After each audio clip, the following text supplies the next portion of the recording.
This is Writers Not Writing, the show where you can get to know your favorite writers and soon-to-be favorite writers by listening to them confess to the ways they procrastinate. Thanks for procrastinating with us. I'm Benjamin Gorman, and the quiet guy behind the glass there is Doug the producer. I write novels and collections of poetry and stuff. Doug tries his best to make me sound better. And each week we have a secret word to listen for. If you catch it, you earn the right to take an extra break at the time of your choosing from whatever is stressing you out. From Not a Pipe Publishing, welcome to Writers Not Writing. Today's secret word is monarch.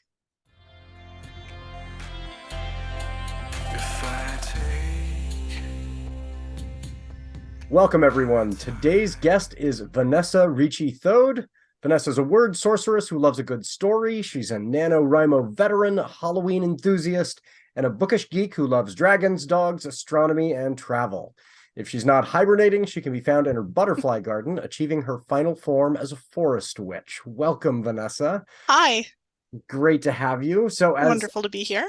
As regular viewers know, we always dress up. We go full-on cosplay. All the YouTube folks can see us right now, but we describe our costumes for the podcast listener. So you look amazing. Tell everybody what you chose to wear today. I'm dressed up as the fourth Doctor today. So the fun thing about Doctor Who is that usually he just looks like a bloke, you know, there's the button-down shirt and the brown coat, but with the fourth Doctor, there's the scarf, and that makes the whole outfit. So I've got here the multi-striped 15-foot long scarf. Friend made it for me. It's great. It's amazing. Toasty warm in the winter, which goes on forever here, as we discussed earlier. So, you know, I've even got the fourth Dr. Sonic. Oh, fantastic. You're totally prepared. Well, I am not a big doctor. I'm not a Whoosian yet. It's one of those things where I'm like, this is going to take me, like, maybe when I retire, I'll take a year, because I feel like it's a lot to catch up on. It is intimidating. But I did my research and I was like, okay, well, what character from Doctor Who or species should I dress up as? Mm-hmm. In just very quick research, I was like, oh, I have to go as an Ood. I basically look like an Ood anyway. And so I got, you know, I'm bald anyway. I got this mask. I've got the tentacles. And so if folks don't know what an Ood looks like, I mean, the viewers can see me in this Ood costume, but folks who are listening to the podcast, look up Ood, spelled O-O-D, and that's pretty much exactly what I look like today. So it's a very well done Ood costume. I commend you. Thank you. The tentacles are so lifelike. I don't know how you did that. It's you know, some silicone rubber, and you know, I mean, I purchased it. I give credit to whoever made this mask, but yeah, it's fun, and the whole face opening front part is, luckily I can still speak through it clearly, but yeah, it's elaborate. So yeah, it's a little warm inside the mask, but it would be. So what is some pop culture that's been getting in the way of your writing this week? So speaking of Doctor Who and how intimidating it can be, I am doing a rewatch of it with my daughter. We've made it up to the 11th Doctor for those that don't watch the show. It's about a time traveler who can change his face. So there have been several actors who have played the Doctor. I think we're up to actually 17 or 18 because we have a few like one-off doctors here and there. There was the War Doctor and the Fugitive Doctor. I could go on forever. So you should stop me. Oh, no, I love it. I mean, this is something I am excited to, and I've talked to friends who say, you know, don't be overwhelmed. Start with the, and then everybody's got a different start with the 7th or start with the 6th or. Yeah. Where would you tell people to jump in? The fourth Doctor is my favorite, and he's a lot of fun. And I think it really depends. You can find lists of some of the classic Doctor Who that are really fun to watch. Or I always tell people to start with the 9th Doctor. They did sort of do a reboot. That was in 2005 when the show came back. It's a great place to start. The fun thing is every new Doctor, they kind of do a little mini reboot of the show. So you don't have to know the entire history because it's 60 years this year. Yeah, it's a lot. It's a lot to even just since 2005. There's a lot of show to watch. Well, when it comes to something like, you know, Game of Thrones came out, I read the books. Yeah. Doctor Who, if I get into it and read the book, that's a lot of books. It's a lot of books. Yeah, there's a lot to. Yeah, I did start with the fourth Doctor with my daughter. We talked about it. She's 11, almost 12. And she was watching Doctor Who with me when I was little. That's how I got into Doctor Who. I watched it with my mom when I was a toddler. And I just said, if you find the older stuff boring, we'll stop.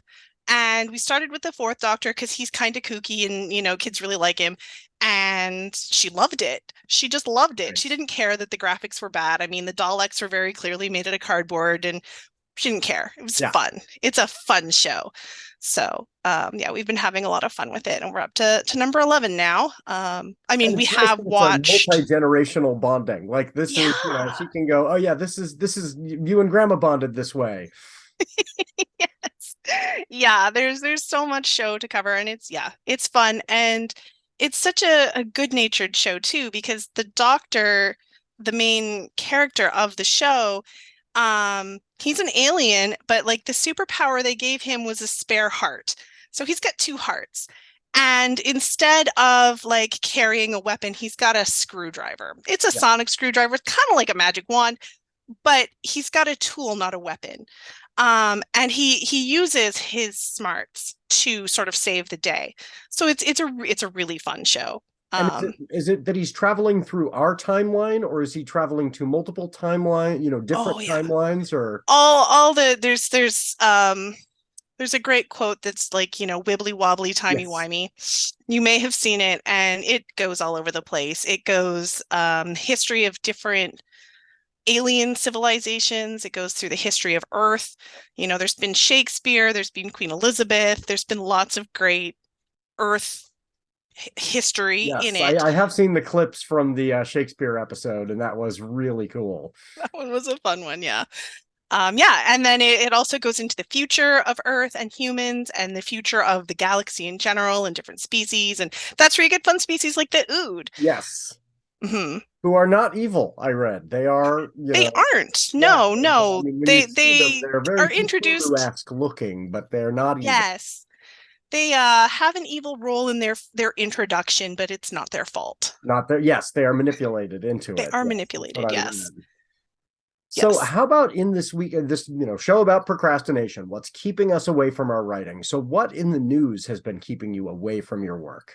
Um, I honestly try to stay away from the news as much as I can because there's nothing good there. And it's overwhelming, and my mental health declines the more I pay Uh-huh. attention, especially when I'm paying attention to news that I can't do anything about. Yeah. So I have focused things down really narrow into what's going on locally that I can do something about. And that's Canadian politics. I don't know how many of your listeners are Canadian, so maybe I'll just stay away from Hopefully that more because now. No, I mean that's that's I always want to broaden the audience. So another maple syrup heist. No, there was no maple syrup heist this year that I know of. But that's our cozy, hilarious news that we have. But the one thing that's been really distracting me is, I guess, like excuse me. social media news, Yeah. and what's going on with Twitter, and its alternatives, and because so much of what we do, especially because I'm an indie small Right.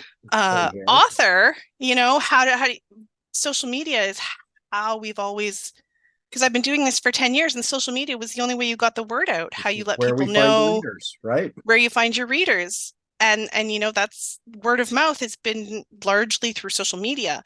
And so many social media sites have just become a cesspit where the algorithm just sinks you. Yep. And Twitter's gotten really bad for that too. That's where I primarily was. I gave up on Facebook because, again, mental health was Yeah. declining.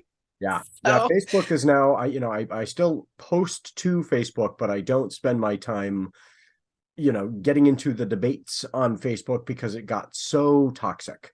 oh yeah. And I Oh was just yeah. like, nope, I can, get away from somebody very easily on Twitter. But Facebook got so personal, because it's Hmm. friends and friends of friends. It just got so ugly. Yeah, yeah. And I if you know, but block I'm reaching grandma for or your uncle people. or whatever, it's a whole big, suddenly your whole family's like, well, why did you block grandma? Right. Mhm. Yep.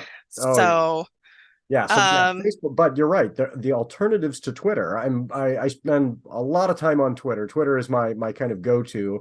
tried to do some Instagram, but I'm not as good on that one. And then I've really been lax on TikTok. I'm not, that's not my wheelhouse. But yeah, Twitter has had issues lately.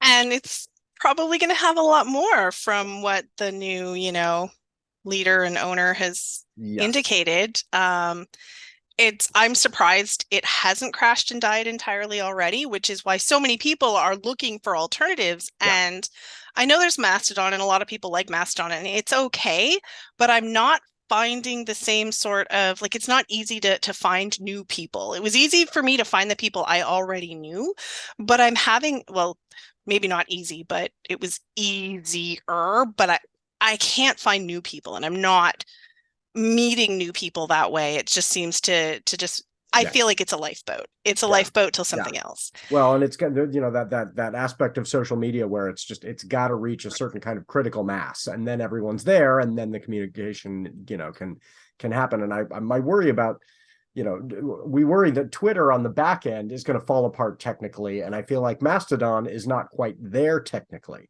It just moves slowly. I have trouble loading pictures, and so it doesn't feel like it's ready to be the replacement yet.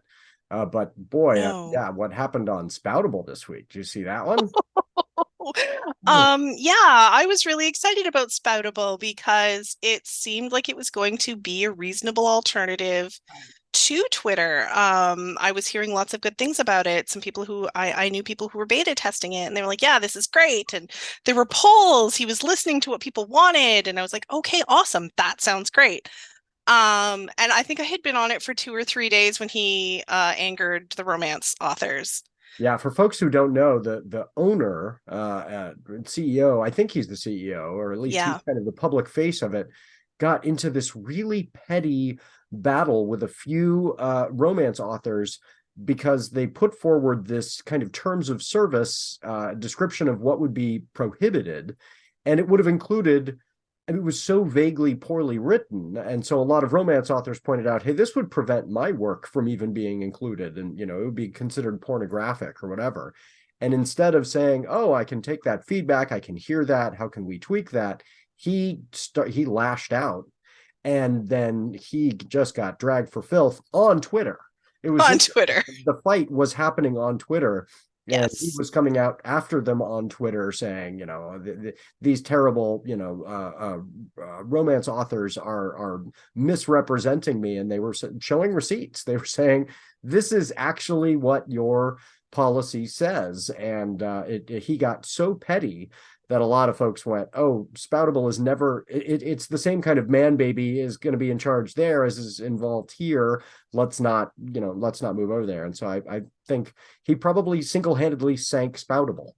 Um, It kind of sounds like he did. Yeah. What is it with these, giant baby CEOs sinking really what otherwise would be successful platforms? Yeah, well, I think part of what inclines people to get into these spaces in the first place is they lack impulse control, and they're like, it's great to be on Twitter where every thought can come out of my mouth and be be released to the entire world.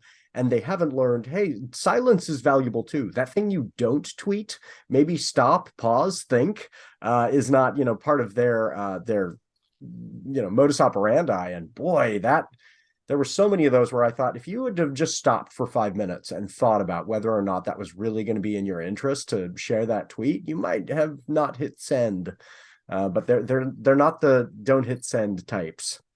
Yeah, yeah. 5 minute delay on your tweets, fellas. Right, but that should just be a policy for anybody who owns a social media platform. If you're in charge, make sure you run it by a committee first. You have a different obligation on your social media platform if you're in charge to the Yeah. platform itself. And I sometimes wonder if maybe these guys don't understand the power structure that's going on there as well, and how much weight their tweets and spouts and whatever carry because you're the guy in charge. So it's different. Well, And I have seen that even in my own work where, oh yeah.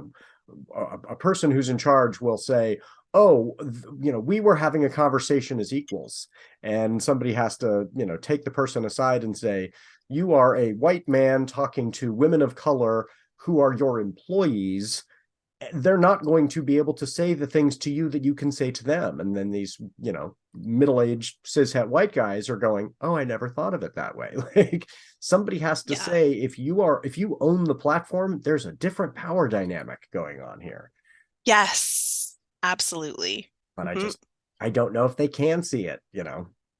No, no, which is unfortunate. And I know that I think that people had hopes about Spoutable because the CEO is a black man. Right.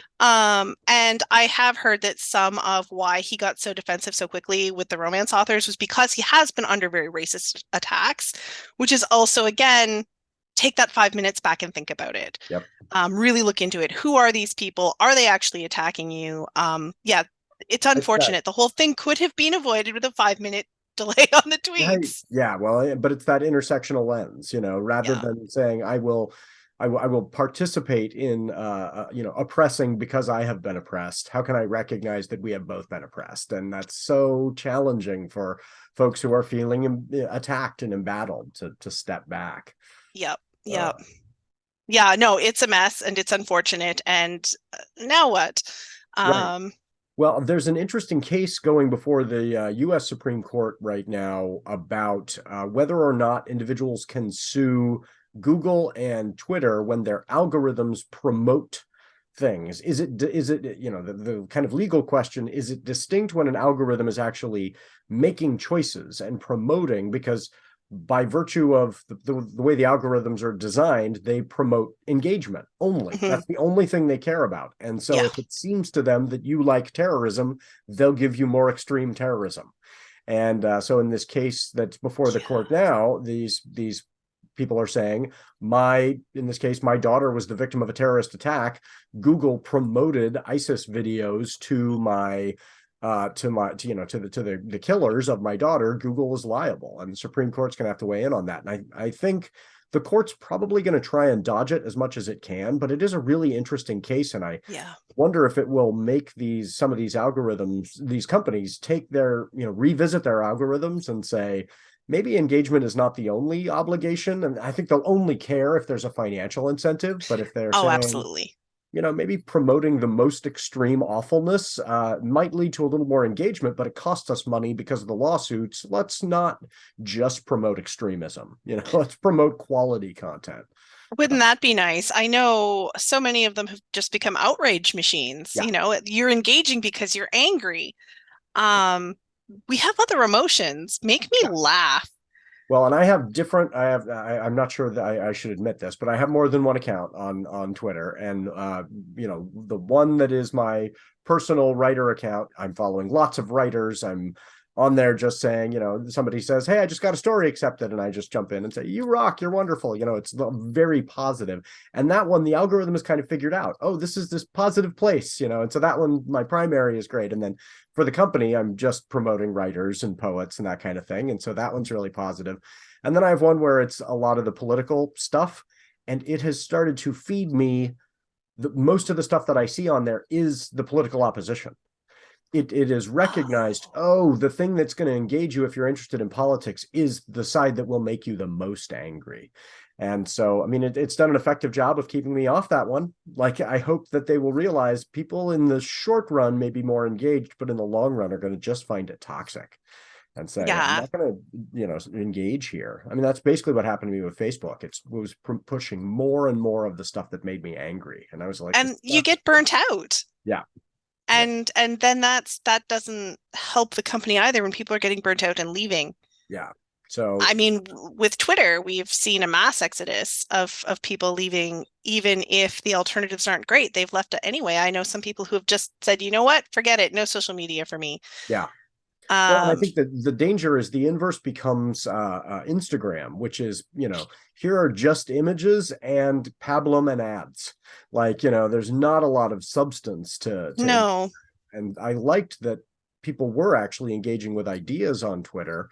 It just got to the point where it was the only idea that we're going to put in your face is one that's going to make you, either more angry or that's going to preach to the choir. It ceased to be an engaging space. yeah, So yeah. if I knew the solution, I would start a competitor, but I do not. But boy, there does not seem to be a good option right now.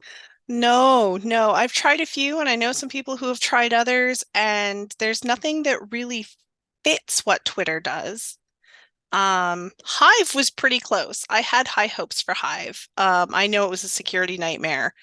Um, and I think they fixed that, but they took Hive down for 2 weeks to fix a lot of things, and it never came back after that. Yeah. Like it's back up, but nobody came back. It's two Yeah. weeks gone, and everybody thought Yeah. it's a wasteland. I And it was wonder if so something fun at the start. I wonder if something like Goodreads could change their model in such a way that it would be a space for people to talk pretty exclusively about books and the ideas they're getting from books, but in that microblogging, sphere, and it would be a healthier place for writers and readers to engage. Maybe it would never get the same kind of draw because you wouldn't have other kinds of celebrities on there, but I Yeah. think, having a space for writers and readers, but Goodreads as it currently stands is more macro blogging, and it doesn't feel, I don't get that comfortable feel, but I would love something like that. That's a Goodreads Twitter, you know? Which, that's basically what writing Twitter was at its best. Right, right. Yeah. I miss fun Twitter. I miss Twitter when it was, I mean, Twitter was never awesome, but Yeah, it did do some good things. I learned a lot watching other people talk about things that I had never even considered in my, sheltered little white bubble. yeah, Um, yeah, just learning so much about other people and their experiences, and even just learning more about other, like there's um, that you don't see in mainstream media. yeah. Um, and that was so interesting, and I'm not seeing that sort of engagement anymore. Yeah, I think A it had a lot really of positive effect on kind of the own voices. I know even the own voices hashtag is somewhat dated now, but that, idea of representation, really Twitter had a strong influence in pushing for more voices in film, in what books were being published, and that was really a positive thing. And even the toxicity led to some outcomes where people like you and I were seeing that and going, oh, I had never seen that kind of harassment before. I am learning to be more sensitive to what kind of awfulness other folks face. And so that was, I don't want to say positive, because it was really awful for the people who were being harassed, yeah, during Gamergate and that kind of thing. But it helped people like us to go, oh, what can I do? How can I engage in this healthier way? And so that became a positive, and I'm not sure that is still possible. Maybe. I mean, maybe we'll you know I hold out hope that there will still be progress there, but maybe with new ownership. mm, yeah. It'd be great if Twitter was sold again to somebody Yeah, better. I yeah. don't. It's Well, hard to see a future for Twitter right now. yeah, But I don't want it to die just because for me personally, it's been a net good. yeah, Um, and yeah. I would like to see it continue. And not just like for me personally, I know a lot of activists, especially, have relied so heavily on Twitter. And I'm not sure there's this, I follow a few and I've been seeing, where are you going? Where are you headed? And they're not going No. anywhere. They're Unfortunately, you still go on where the Twitter. people are. Yeah, I mean, if you need to be persuading people, you've got to go where they are. And so Yeah. that's, Twitter will remain a space for that. But yeah, whether or not it will be a healthy space for that, I think will have a lot to do with who's in charge. So my Yeah. hope is Musk gets tired of this, moves on to his next thing, puts somebody else in charge of the day-to-day operations, and just becomes another, troll who is there, who is there being obnoxious, but is not actually influencing the day-to-day operations, and it can become a better thing. That would be nice, yes. And I do hope that he gets bored with it before it dies. Yeah. But it's gonna be close. Yeah, I really will. And we don't know what's going on behind the scenes, but I hope that he's not driving everyone who's competent away. Um, I'm not so sure how many competent folks are left. There must be a few because I can't see how it's up and running otherwise. Well, my worry, and my fiance and I have talked a lot about this. My worry is the people who are keeping it going are people who are on 501c3 visas, who are basically indentured servants. Like if they were to lose their jobs, they would be deported. And Yeah. so he's able to work them. It is immoral to the point that it should be illegal to Yeah. say to somebody, if you lose your job, you lose your family connections and everything else. You'll have to leave the country, so you have to stay here and work ridiculous hours and keep this thing running. And that is not sustainable. Eventually, Yeah. those folks will find other jobs they can leap into so that they can retain their visas, and that's going to be Yeah. real bad. Yeah, I have heard that theory. Yeah, that's all that's left is people who have no choice, and Yeah. that's just awful to think about. Yeah.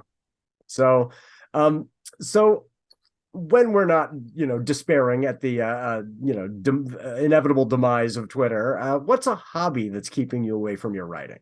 Um, it's not as much lately because it's winter here, but gardening has become a huge hobby of mine. Over the pandemic, I couldn't write at the start with lockdown and everything. I had a similar experience. I'm at the beginning of lockdown. I thought I'm going to be so productive.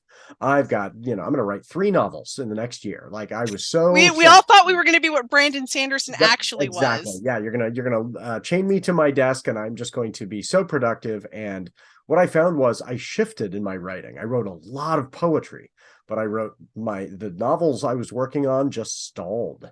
So, Oh. and like you, gardening, a lot of gardening at the time. So, what have you been working on in your garden? The first 2 springs of the pandemic, I dug up my front lawn and put in flower gardens, pollinator gardens.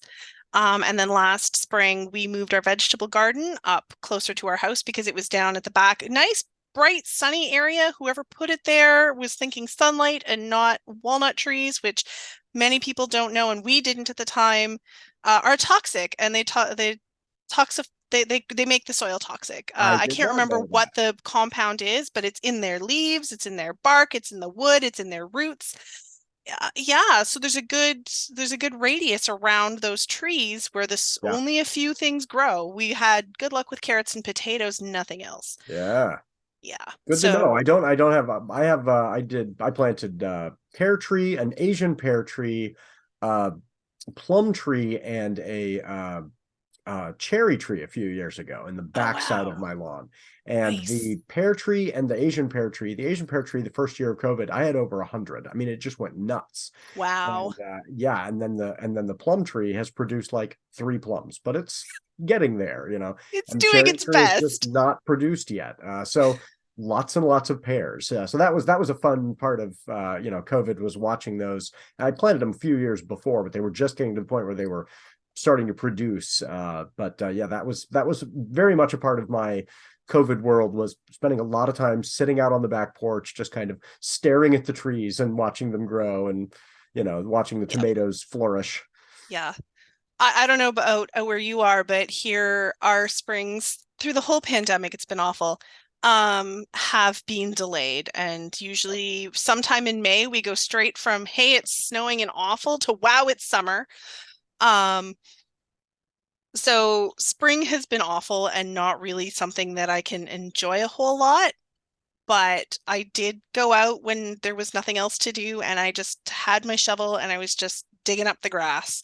Yeah, Um, right into the summer, and I already had a few flower gardens and I just expanded them. I transplanted a few things to kind of save some money, and bought a few new things because what else was I going to spend my money on? I right. wasn't going anywhere, wasn't Yeah, doing anything. It was a nice way to get out of the house, go to the garden center, which is outdoors and nice and yeah, safe. And um, so yeah, a lot of time just digging up my yard, and it has been such a great just something to keep me busy. yeah. And it became my creative outlet. I put so much thought into planning the gardens and what they were going to look like. So my front yard is divided by our driveway, and on the one side is my Halloween garden, and on the other side is a more traditional pollinator garden. And everything in my Halloween garden is either white or purple or orange or black. That's awesome. Oh, that is Finding so black cool. flowers is tricky, but I have a few. Um, I have some and so very, very dark roses that are almost black. I love them. Yes, yeah. So I've got tulips, and I've got columbines, and I've got an iris, a bearded iris that is Oh, actual black. Not that dark purple that's almost black, right. but black black. And I've got I'm letting my dog back in before Yeah, she breaks the door down. that's right. Welcome. Um, yeah, so I've got a few flowers that just, they either look black or they're actually black that are just a lot of fun. And the other side it was hard because that side is also up against my neighbor's garden. So trying to find something that would blend nicely with their garden. And I plant perennials primarily because once they're in, like I don't want to have to plant every year. Yep, that's So, why I love the roses. I replaced my front lawn with every time I would go to the grocery store. They have a little garden section in front of our grocery store, and I would just mhm. buy a couple more little rose bushes and I would plant them. I mean, it was almost daily. I was planting more rose bushes, and I'm just replacing the entire front lawn with roses. And Oh, that's that been sounds great. Yeah, lovely. it's tons of roses because once they're in, they're almost no work. A They're little done. bit of Yeah. trimming, that's it. Yeah, yeah. I put some mulch down after I put the flowers in and very little weeding and everything comes up every year. I planted pretty close to 2,000 bulbs by this Oh my point. gosh. Yeah. Most of them early blooming, crocuses primarily, and by the time the snow melts, it's just a blanket of just color Oh, in my front yard, and love it. it's been great. And everybody like I have a neighborhood where people just are always walking on our street. Our street is very walkable, and people are always stopping and commenting, especially in the spring because it's the only house with anything green in it. Yeah. I love the idea of a Halloween garden. You are kinder in that you are concerned with how it blends into your neighbors. My fiance, the neighbor made a comment about how we'd left our Halloween decorations up for too long, and that was the wrong thing to say to her. And now the Hmm. Halloween decorations are permanent. And so we have a skeleton that's hanging from this arch trellis thing in front, and she now decorates it with a different costume for every holiday. I So it's love that. we sold the celebratory skeleton. Uh-huh. It has a Valentine's outfit, and I am not sure what she's going to do with it for Easter. It might be really sacrilegious. We'll see how that goes.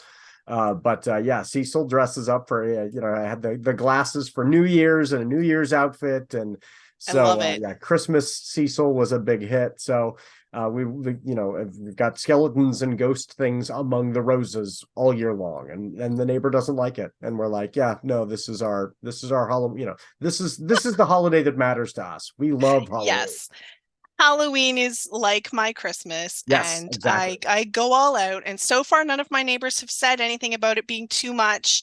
I hope they know better than to do that because then I will probably just leave the giant 12-foot inflatable ghost up all year round. Yes, I want. They've now got at Home Depot. They've got this like 14-foot skeleton that you can Oh, get. And yes. but it sells out immediately. And we went Mhm. to Home Depot a lot of times trying to find this thing. So this next year, if we can get the 14-foot skeleton, because in a couple of my novels, I've got skeleton characters, and so Oh, we nice. find skeleton decor because then we're out at events and stuff. We've got skeleton themed kind of the booth has lots of skeletons, and so and those are it's fun for merch. Like there's lots of skeleton skull themed stuff that we Oh, have yeah. with the books. But if we can find that 14-foot skeleton to then take with us to events, I mean that would grab people's attention. So Oh, we're it like, would. oh yeah, we're going to Yes. totally get two of those, one for the house and one for these live events. It'll get a lot of attention. I don't know if you know Mark Leslie Lefebvre. He's a Uh-uh. local author here. He's a horror author, and he has Barnaby the skeleton, who he brings around with him. Yeah, and And Barnaby is a hit. People know yep. Barnaby better than they know Mark Yeah, sometimes. yeah. He's So, like, I wish that I had the following that Barnaby has.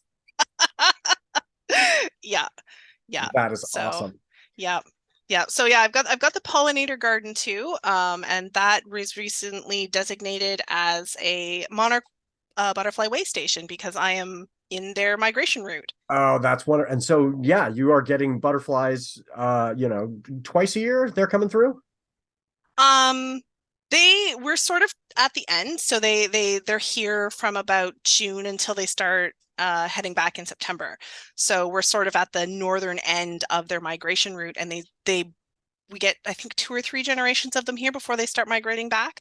So we get quite a bit of them, and I do try to help out a little bit, do a little bit of conservation. I have like bug tents so that to help keep them safe from predation. So when I find them, I will put them in my little bug tent with the milkweed and um, then release the butterfly later on.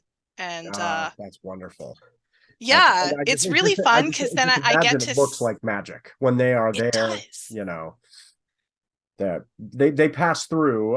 We have lots of different migrating butterflies that come through, and that's a wonderful time in the summer when it's just there are a bunch of we get these little white butterflies that love to pass through, and the dog will leap and snap at them like she's protecting me from these menacing butterflies. She's never snagged one yet, luckily, but Oh, yeah, good. it is this Yeah. kind of magic moment to just be sitting out on the back porch and watching all the butterflies pass through.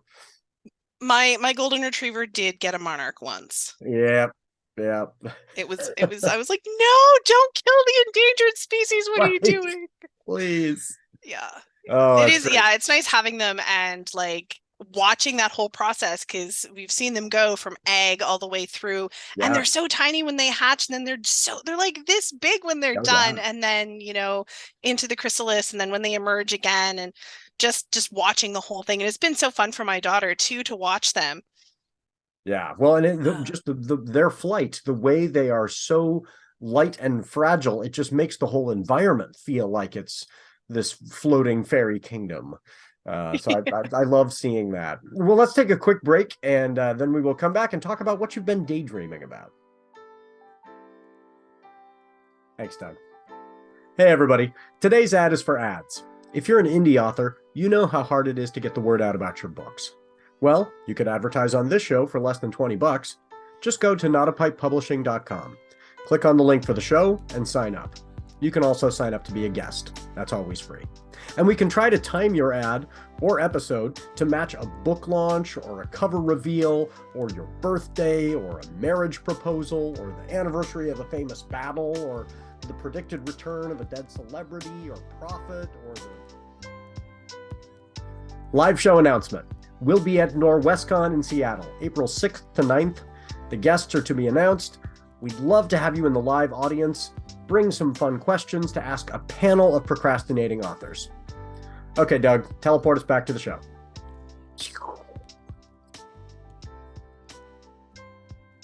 And welcome back. So, what's something that you have been daydreaming about when you aren't writing lately?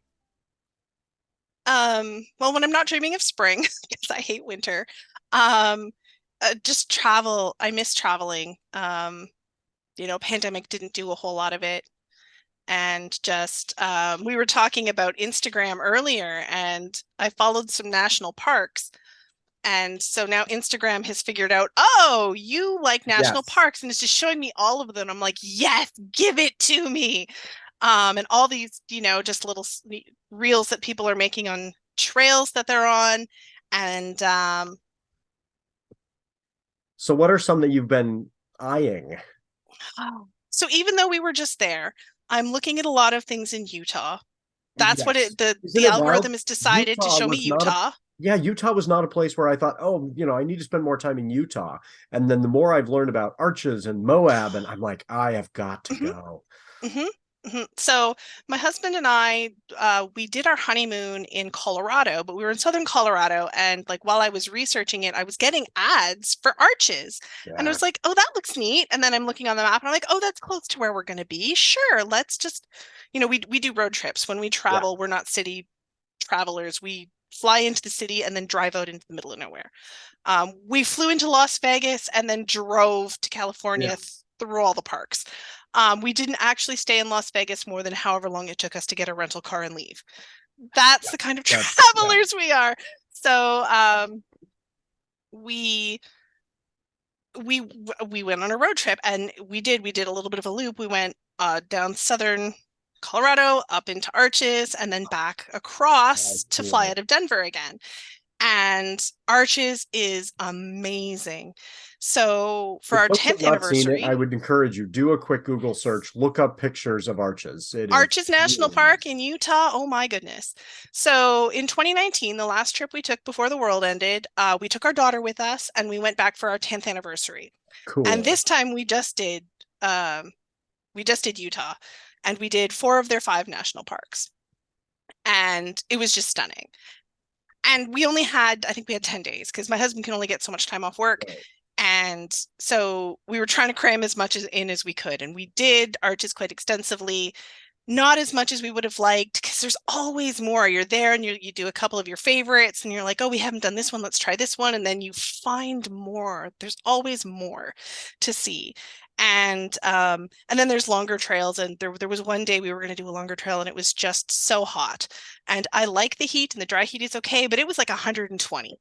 Yeah. And No, you know, no. my little Canadian bum, just there's only Yeah. so No. much. Yeah, I just burn. Like there is no in between. I do not tan at all. Any sun, I will fry. And 120 just sounds miserable to me. Uh-huh, uh-huh. We stay hydrated. We've got our reservoir backpacks, but the day before had been not quite as hot, and halfway through our hike, I had finished off my 2 liters of water. Or maybe it was three liters of water. And I was like, oh, I'm out of water. We got to turn around. Yeah. So, Yep. um, yeah, so What there's are the stuff you other miss for parks that whatever you what are reason. the other parks that you saw and what were some of your faves? Okay, so in Utah, we did everything but Zion, and they were all amazing. Um, Bryce Canyon was really cool. We were only there for the day, so we didn't actually hike down into the canyon. I have bad knees, so there's only so much up and Up down and I can down, do. yeah. But just going around the rim of the canyon was just amazing. It was so stunning, and I would definitely love to go back there and maybe do a bit of training, get my knees a little Yeah. happier, and go down. You can horseback ride too, so that's also something to look at. That was probably one of my favorites that I would like to go back to. We didn't do any of the state parks, which again, that's Mm, what Instagram's showing me right now is all the state parks. Hey, how about this? And then it knows that I love California and the West Coast, so it's showing me a lot of yeah. trails to waterfalls on the West Coast. And I'm like, I really do wish I lived closer to the Yes. mountains. Yes. Well, and when you're next looking, if you're interested at all in, coming further north, Silver Falls in Oregon Yes. is, that's 45 minutes for me, and that is one Oh, where we go. you're so lucky. It's amazing. Instagram has been showing me a lot of Silver Falls the last 3 days, actually. Yeah. And it looks amazing. Yeah. So yeah, that just made it onto my. I have this document that is just full of places that I want to go, and it's like 5 or 6 pages long, broken down by country and continent, Yeah. and just like tiny little point form notes. Go to this place. Go to this Yes. place, and every time I check something off, I also find like 10 more things Uh-huh. Well, that's that yeah, I want I to am, see. I like traveling internationally and I am, constantly listing and there's a possibility that I might get to go in the next few years to Scandinavia, and I'm really looking forward to seeing the fjords and Hmm. going through Sweden and Finland and down into Denmark, and maybe we can do Iceland on the way, and so that would be there would be just amazing places to see. So that's kind of a goal. But then my siblings and I are talking about, it's funny, they live in Cleveland and they're saying, well, we should meet in the middle, so let's meet in Utah. And I'm going, it doesn't cost more or less to meet there than anywhere else, but I would love to go to those parks. So if you're interested, so we may be doing a road trip. So I need to remember, Bryce Canyon, go check that out. Arches certainly is on our list. Moab, I've seen just amazing images. Yeah, yeah. Canyonlands is right there near Moab too. And that's where we stay. We stay in Moab, and if you're into astronomy at all, bring some gear with you, even if it's Mm, just binoculars. It's amazing to just yep. yeah, the last time we were there, my husband had the telescope out and he was doing some viewing, but my daughter and I were just lying in the middle of a parking lot and It's just wild. staring up. I was in Montana one time and I was like, the sky really is bigger here. It's you're Mhm. so far from light pollution. It's amazing. It's so great. Yeah, the next trip we're doing, it's not very far. It's about 3 hours north of where we are. It's a little town called Tobermory, Ontario, and it's right on the end of the peninsula jutting into Lake Huron. So right between Lake Huron and Georgian Bay. And the entire peninsula is a dark sky preserve. Oh, And so you've got some good dark skies up there. And we go yeah. there and we go every summer and we try to if The moon is good for seeing. We go during the Perseid meteor showers in August. How So cool. this year we're going in August for the Perseids. Last year it wasn't very good, so we went like we just check when the new moon is, and when's the new moon? That's when we're going. Is that And far enough north to get some northern lights activity? it is not super far north enough, so it would have to be a pretty intense storm for it to get that far Yeah. south. That's another thing that's like high on my list is Yeah. going somewhere where I can see, because I live in Waterloo now, but I grew up in Northern Ontario where the Northern Lights were fairly common, and I took it for granted. Right. And I wish I hadn't. And now I really miss seeing them because it used to be just, oh, there's the Northern Lights. Just look up and there they are. Yeah. Um, I got to no, visit I some friends in haven't. Anchorage, and I didn't get to see them at the time. There just wasn't the kind of storm that, and they were like, "Oh, they're no big deal." Like they see them all the time, and I was Yeah, like, "Oh, this is something I would love to see." So someday I'll get up there at the someday. right time.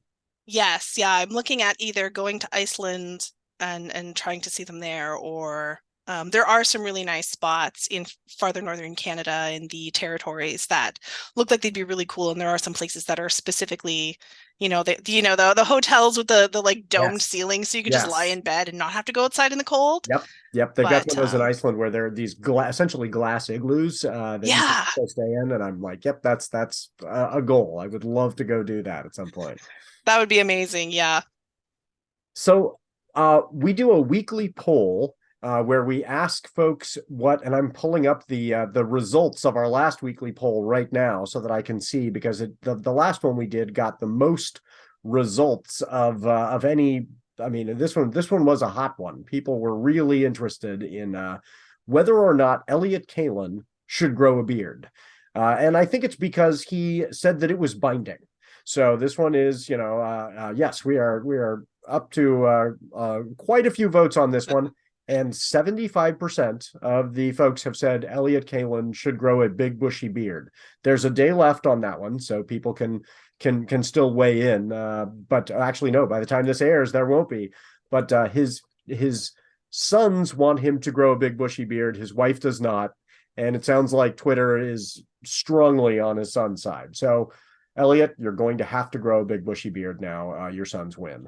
Yeah, yeah. So If I could grow a big bushy beard, I absolutely would.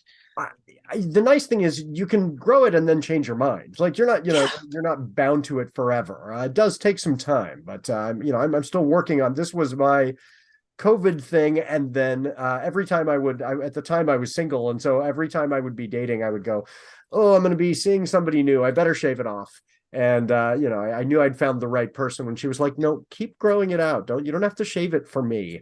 And she actually likes it, and so I'm like, "Oh, good. Now I get to finally have the Gandalf beard I've always wanted." So Yes. That's it. That's it. yes, If I was a dude, I would like totally go for the Gandalf aesthetic in my old age. yes, I'm already going gray. I'm like, this is an opportunity. I can appear more magical than I really am. I'm gonna go for it. So, or at least dwarven. So how about you? Sure. What would you like our next poll to be?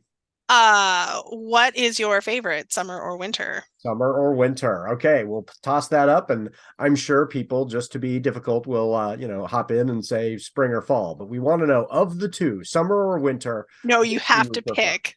If you have to choose summer or winter. Oh, I Mhm. I have strong feelings about that myself, but I will wait and Everybody learn has online. strong feelings Yes. about it. Well, I think I've already revealed them with my inability to handle sun at all. So, what is on your to read pile? My to read pile is just it's crazy. Um, as most authors and readers, it's several hundred books deep. I am currently working through all of my astronomy magazine backlog because I just wasn't reading for a bit, and they keep coming every 2 months. And then I've got A Coup of Tea by Casey Blair up next for books. Okay, I'm writing that down. We'll put that in the show notes. Folks should check that out. A coup of tea. Yeah, look at this cover. Look at how pretty that is. Yeah, that is a cool cover. It's just, yeah. So anyway, pretty cover. It sounded interesting when friends were talking about it, and it's apparently sort of cozier, and I am sort of leaning more into cozy stuff. Legends and Lattes was amazing, and I'm just, give me more of that, please. And so this sounds like that's what it's going to be like. I am currently reading a book that is a cozier for me that came about via the show. I'm pulling it up right now because I'm blanking on the title, but it's Invisible Islands by Scott Boss, who I had on the show. And Nice. After having him on the show, I was like, oh, I should check that out. And he was a really cool guy. I enjoyed hanging out with him. And it's interesting because it is I haven't finished it yet, so I don't want to spoil anything, and I don't know what will be the spoilers, but just tonally, it is almost a utopia rather than a dystopia, this science fiction, and so it feels like the stakes are lower, and I thought that would be problematic, and it's actually worked really well. Now later in the book the stakes are raising, certainly, but it had this almost cozy feel in a sci-fi. So if folks are interested in something that will not stress them out, Invisible Islands by Scott Boss. My to read, or I'm realizing I have a hole in my science fiction reading. I have not read any John Scalzi, and people, when they hear that, are just like, what? You need to read more John Scalzi. And so I picked this one up, and the title is Head On, and I can't see that without thinking of those commercials from 2006. Did you guys get those? Yes, we The got the product commercials. Head On. Yes, that were just the worst ads ever made. And I had to look it up and go, he wrote this book after that. Like, didn't that drive him crazy as he was writing it, to think people are going to see this and go, Head On? Yeah. I mean, I remember when the book first came out, and he was promoting it a lot, and people were constantly sending him those ads on Twitter. Oh my God. Now he gets the burrito, monstrosities, but at the time I was just starting on Twitter, and John was just getting on my radar because of Twitter. Yeah. And it was just all these he was like, yes, I have seen it. Yes, thank you. Yeah, what did you expect? And he's got a good sense of humor, but that would get old, I think. Yeah. But I, just reading the back cover copy, I'm like, this sounds like something I would really enjoy. So that's next on my to read pile. I need fantastic. I haven't read that one. I did read the Interdependency trilogy, the one that starts with is it the Collapsing Empire? No, that's the second one. I forget what order they go in, but the last one is The Last Emperor, and it was so good. It was such a good trilogy. And I enjoyed it a lot. Audible has been pushing Kaiju Preservation Society on me, and that, I feel like the title sells that one. I'm like, yep, I'm gonna have to read that one too. I'll have to give that a listen. So that one sounds great. Yep. So where can listeners find you and your work? At the moment, I'm on Twitter. Any social media that I move to, I will have the same handle. I mean, I'm a Tigger. I'm the only Ricci-Thode in the world, so I'm easy to find if you can remember how to spell it. So that helps. And it will be in the show notes. Yes. So Twitter for now, hopefully Twitter for a long time. And I am on Instagram as well. Lots of dog pictures. People may have seen them coming and going from my office. And I have a website, thodestool.ca. Excellent. And we will put that in the show notes as well, so folks can check you out there. So before we do our send-off, I have folks to thank. I need to thank the artist Max Oakland, who reached out and provided one of his songs for our intro, the song I Prefer the Dusk. Let Max know that you like it by following him on Twitter at Max Oakland. Thanks to Halizna CCO for their song Kids for the ad break. If you're in a band and you'd like your song used on the show, I would love to highlight a listener's work like Max's song, so email that to me. Thanks to Doug, the producer, for making this show sound good and taking the blame when it doesn't. And I cannot forget to mention, Writers Not Writing is a production of Not a Pipe Publishing. So please go to notapipepublishing.com, check out the amazing books written by writers who didn't procrastinate too much. If you like this show, rate and review it wherever you found it. And please check out all of Vanessa's books, rate and review them too. Even a short review and a single click on that 5th star makes a huge difference to authors. So if you've got 3 minutes, make Vanessa's day, give her a review for one of her books. Yeah, it really is wonderful. So Vanessa and I want you to remember 3 things this week. So Vanessa, what's our first sign off? Well, we're all just stories in the end, so make it a good one and be kind. Second, in life, as in writing, it's the spaces between the words which make them meaningful. So don't ignore the spaces. And third, no matter how much you procrastinate, we're still proud of you.